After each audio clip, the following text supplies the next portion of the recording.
Hey everyone, today I'm going to show you how to prompt certain sounds that are difficult for some kids to produce. Um, so I have here a sample of an assessment form, an echoic evaluation assessment form, and I'm going to show you some of the difficulties that this particular child is having and how to prompt them. Okay, so according to this assessment, the child is being asked to say hot, hot, but the child is apparently saying the air sound. So if that's the case, then if should be hold on, hot. Okay, it's a bit blurry, but so let's say we want the child to say ah. So of course if you're gonna look at me how I produce it, I would say ah, ah. That means I'm dropping my jaw. What you could do to produce the ah sound is to what I usually do to my students is to put my pinky like this and then press it right here on both the cheeks. So of course there will be a pressure there, which will physically prompt the child to drop the jaw, because don't push it too hard, but you want to put a little bit of pressure so the child will be forced to drop the jaw. Ah, ah. And then when you do that, you praise the child as though he or she did it on her own, on his own. So if you want to use one hand, just use your index or whatever, just two fingers, just say ah, ah. And then if the child would just utter a sound ah, right, ah, ah. That's how I would do it. And then let's say this particular child is having difficulty producing the E sound. Okay, so for the E sound, what I usually do is what I would do is to make sure that the jaw the teeth are clenched like this, right? So I would prompt the kid to do say ah or ah, and then close it. If the child is resisting, I still have some students who are resisting. Sometimes what I would do is I will close, and then I would use this. So to like you push it here and then here. Make sure this is close. Now if the child would go, if you're making the chin clench like this, or the jaw clench like this, and then the child would go ah, you don't have a choice but to press the head down, make sure the child is really like clenching the teeth. And then once it's like that, and you push this and then down here and then say say e. So this is what I would do, and then you got this right, e, like that. That's what I would do. Okay, now the B sound is a bit difficult to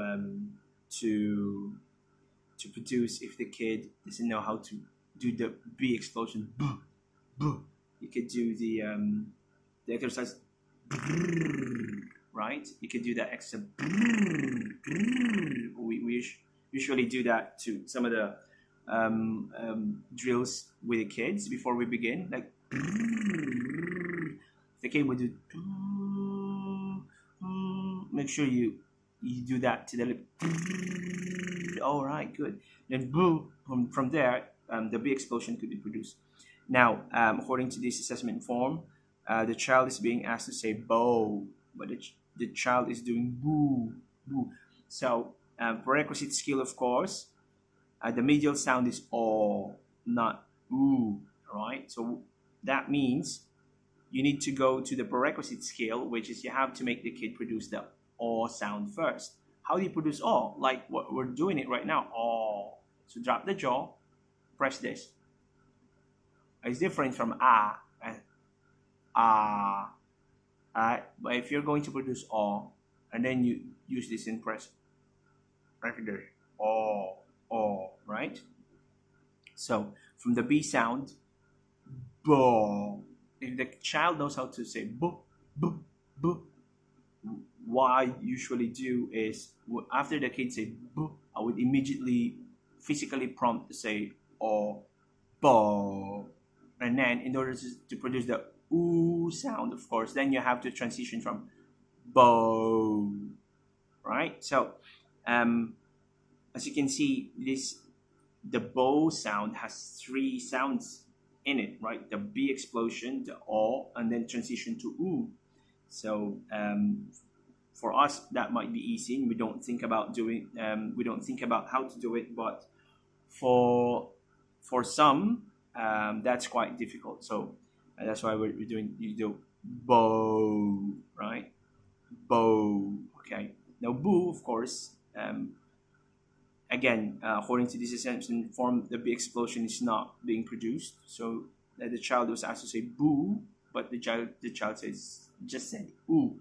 So what I would suggest is to isolate the problematic sound, which is the B sound. Just practice the boo, boo, boo, boo, boo, and the brrr, right, brrr, brrr, which is would prompt the kid to and then, according to this assessment form again, the child is having difficulty doing that. The brr or the rolling sound, brr, brr, brr, right? The child is saying brr, brr. Now, this is quite difficult. I would suggest not to focus on this for now because anything, any sounds that would require tongue movement is quite difficult to prompt because sometimes I would do this. I would put gloves on my hand and put my fingers inside the child's mouth. Let's say we're making the child produce the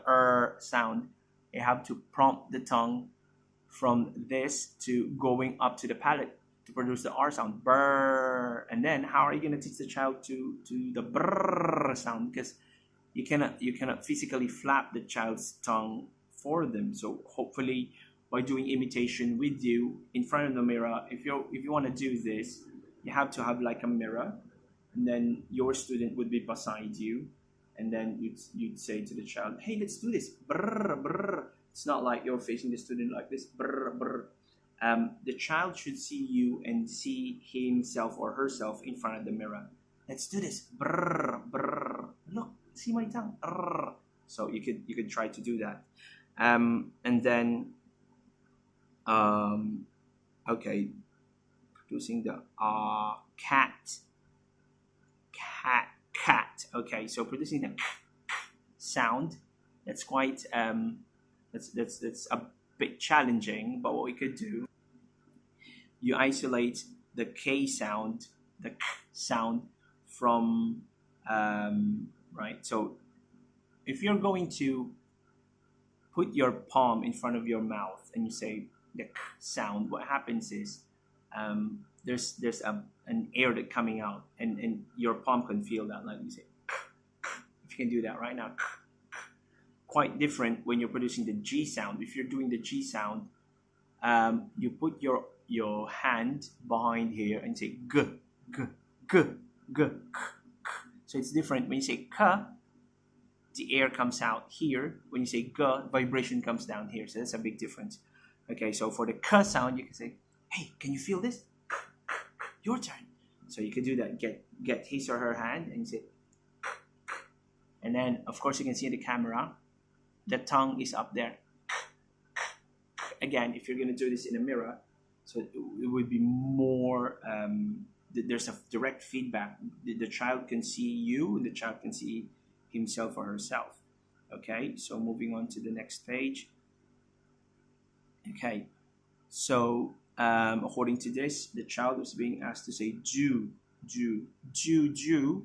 but the child was saying do. Okay, so that means the D sound, the D is quite strong. It's duh, it's in duh, j. Okay, so if you're going to look at my mouth, how it produces the do. This has to be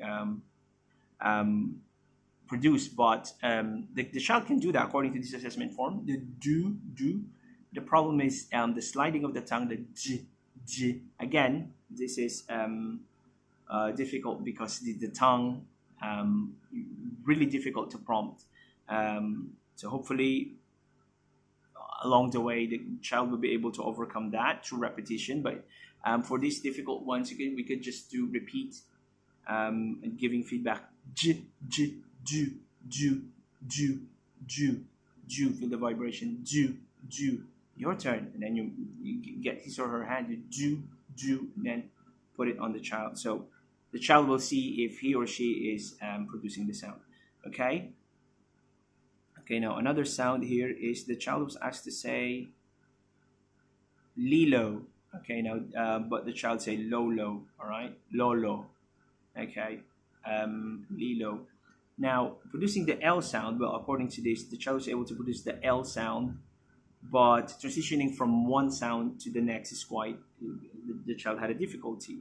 So instead of saying Lilo, the child say Lolo. So what you could do is, what I would usually do is to do repetition and then transition. So let's say Lili, your turn. Lili, the child will say Lili, Lilo, Lilo. Um, some students would learn multisensory, so that means if multiple senses are involved in the learning process, they learn more. What I would usually do is in front of the table, I would put blocks in front, and as I say, transitioning from one sound to the next, I will point to the blocks. Let's say li lo, so they would see the separate there. It might work, it might not work. It depends. It depends on the student's capability, but you might want to try that because the child would see, and the child will be touching one block to the next, and while it's transferring from one block to the next, the sound changes. So that could help. You could help that. I mean, you could try that. So the child was asked to say me or me. I don't know if the teacher said that the me sound or the me sound, but anyway, I think the child is not producing the M sound. So of course, when we produce M, you go So how are you gonna do that? You just close the mouth. Say Make sure that this is closed, because the M sound would be much better if the teacher was rather than So this has to be closed. Push and then close. If you feel the vibration, that means the child is doing it.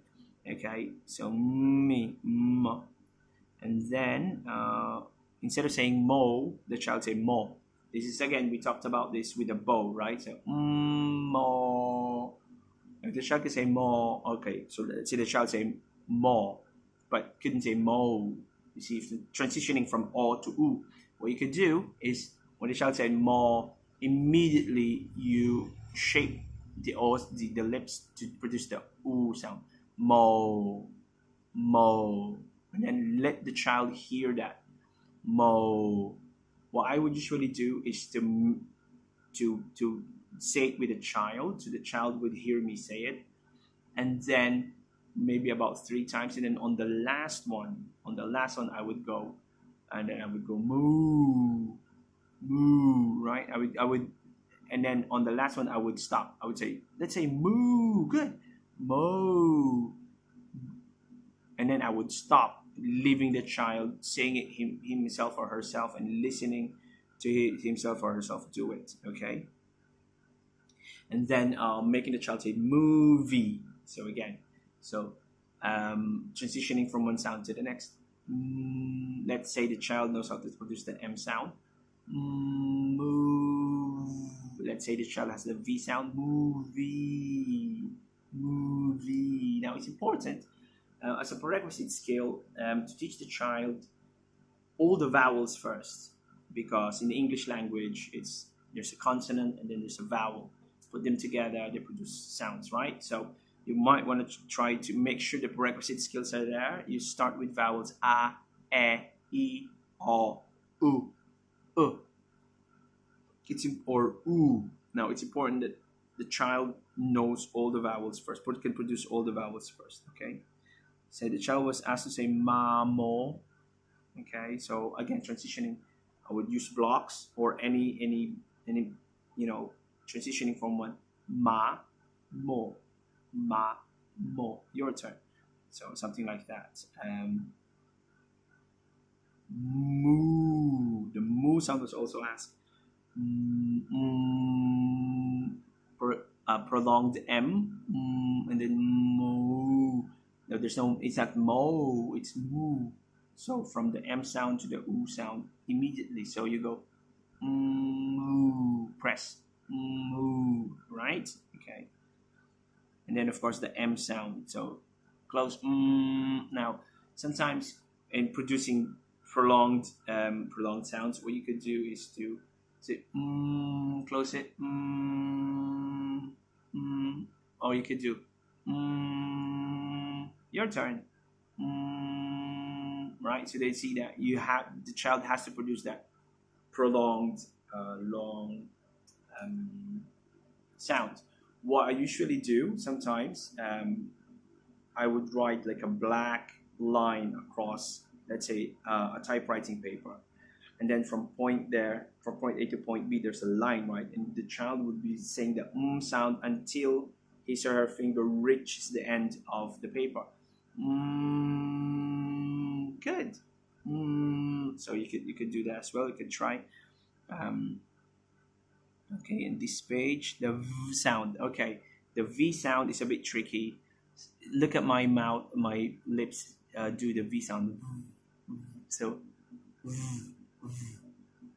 well, you could versus the F sound. F sound again, the vibration versus the blowing. Blowing would be the F sound. Vibration would be the V sound. If you could, what I would usually do is to get the child's hand. Hey, can you feel this? And I would do the your turn. And then I would put the child's hand below his chin, and then I would press this. Do it.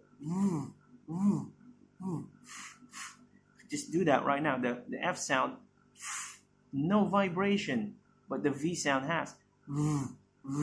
So hopefully the child can do that. Okay, and then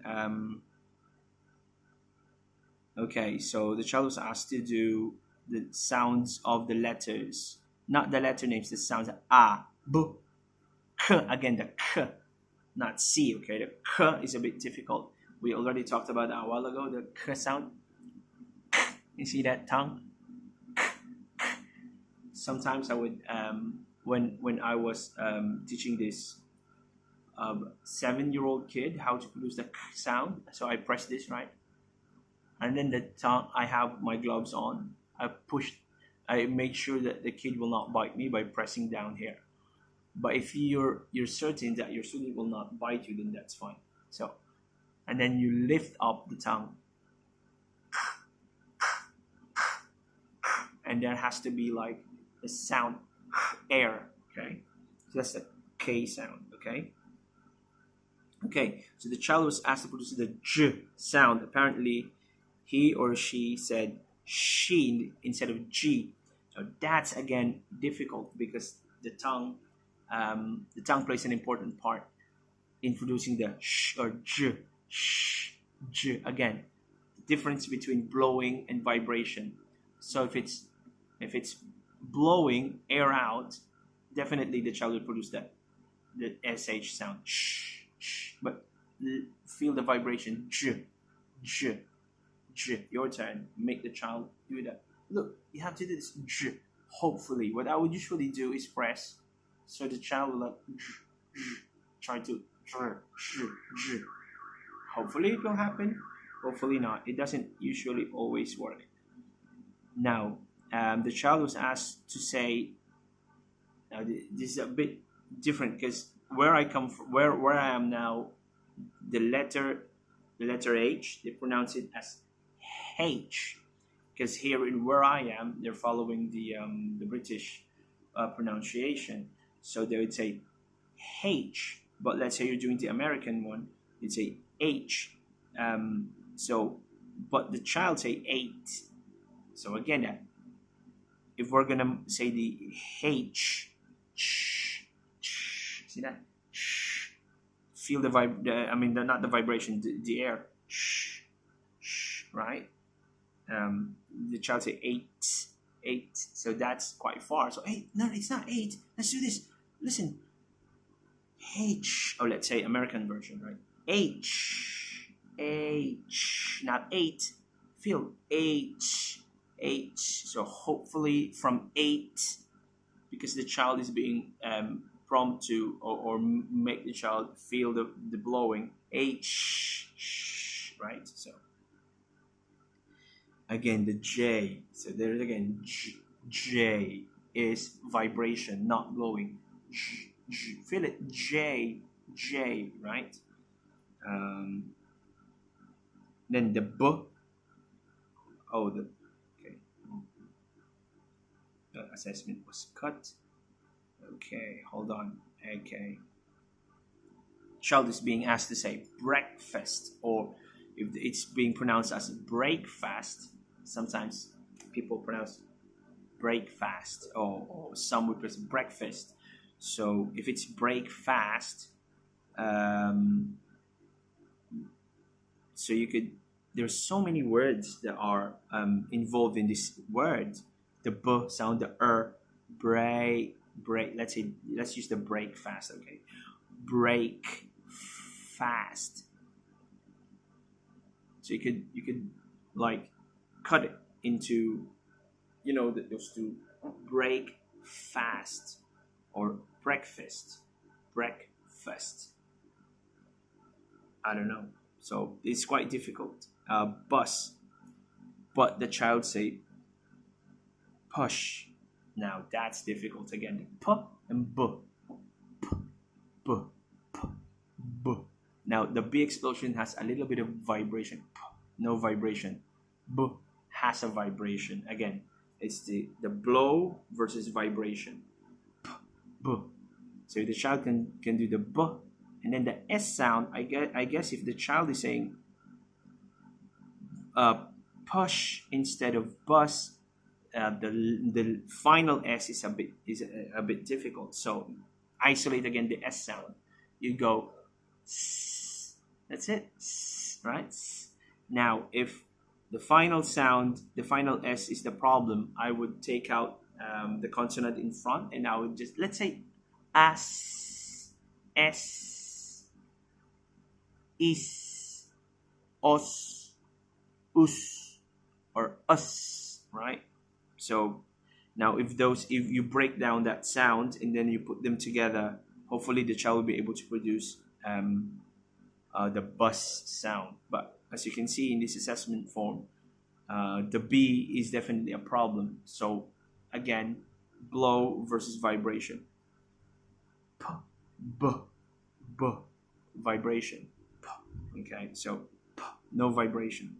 Okay, and then the CH. Ch, ch, ch, ch, ch, ch, ch. So if you're gonna look at ch, ch, ch, ch, ch, then sh, right? Ship versus chip. Ch. You see, my lips is like protruding and then pulling back. Ch. Say ch, ch, rather than ship. You ship, you don't say ship. You don't say ship, right? You say ship. But when you say chip, you pull back. Chip, chip, chip, chip, something like that. And then the child was asked to say chop, but he or she was saying shop. Ch, ch. Isolate the CH sound. Ch, ch, ch, ch, ch, ch. You see that? Ch, ch, ch, sh. That's the difference. Say sh, ch, ch. Again, use a mirror. Okay? And then the child was asked to say cloud, cow. Okay. Consonant blends can be tricky for a kid like this, maybe for a child like this. You can say cloud. K. You see the tongue? You need to produce the K sound. And then transition to the L sound. Again, if it's playing with tongue, you might need to touch the, but make sure your hands are sanitized. If the student is your child, or if the student is your, either way, just make sure that your hands are clean, or just use latex gloves or plastic gloves, whatever is more conducive. K, k, say k, k, k. Watch me. Oh, that's what I would do. So the child would be standing in front of me, and let's say this is a mirror. I would go k. You see that? Look at my tongue. K, something like that. The child was asked to say curl, but she or he said cow. Curl again. Look at that. Curl. So if the child is producing this, isolate the do this do like tongue imitation drills. Let's do this. Right. And then close them out until the child learns how to. It's maybe the reason why she can produce it. He or she can produce it is because if the child would see how the tongue is formed, and maybe there's, I don't know, maybe imitation would follow. So the child was asked to say, is it dinner? Yeah, dinner. But the child say undi. No, that's too far-fetched. Let's break down the word dinner. D, that's the D sound. Dinner. Dinner. Or if you want to produce the R sound, the more American way of producing it, you'd say dinner. Dinner, right? What's for dinner? Dinner. Again, the R sound. But if you want, if you don't want to produce the R sound, dinner, right? Okay. Alrighty. So the child was asked to say mop, and the child say mac. So that's the final P sound, right? Mop. Isolate. You isolate the P sound first. Or get a tissue. Hey, look, let's do this. Right? So you could do that. And then the child was asked to say oil, but he said boy. Oil. It's not boy. Say oil. I would exaggerate. Okay. And then the child was asked to say, but he said sate. I would correct that right away. I would say, let's try again. Say. Now, if the child is persistently saying sate, prevent that from happening. Prevent the error from happening, so the child will not learn the error. Say. I would stop there right away. Say. Wow, that's great. If the child's able to say that. And then the child was asked to say sign, but he said Shane, sign again. I would say that this child has difficulty producing s and sh. So the sound would be coming from when you say the s. It's like that. Air is coming here. On the side. Sh. The lips are going to protrude a bit. Sh. Right? So you would want to